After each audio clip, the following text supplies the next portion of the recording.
I'm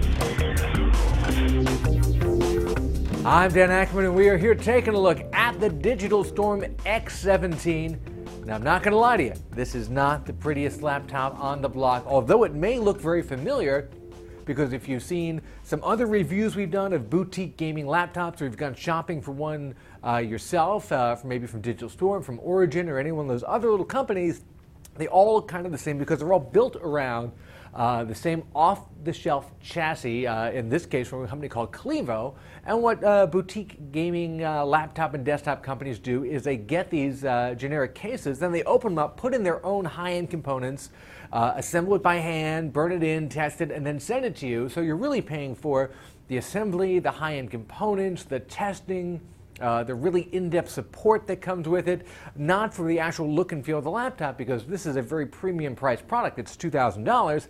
Doesn't really look and feel like a $2,000 laptop. All the value is really on the inside rather than the outside.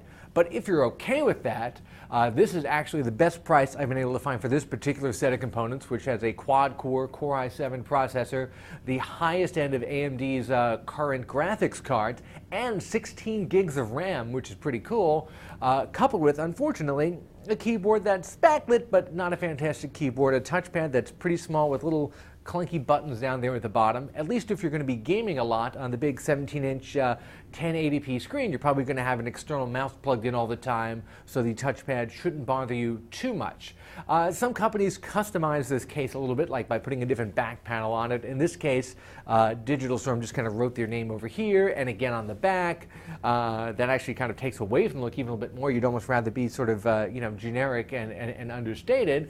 You may not want to take this, let's say, to the coffee shop, not that you'd fit in one of those little coffee shop booths with a big honking laptop like this. So unlike some other gaming big systems, like let's say the Razer Blade that are very slim, or an HP Envy that can also be reasonably slim, this is big, it's thick, it's chunky, it's heavy. However, the performance is fantastic, and even though it's still expensive at $2,000, it's a couple $100 less than you'd be able to put the same system together from other boutique PC vendors. I'm Dan Ackerman, and that is the Digital Storm X17.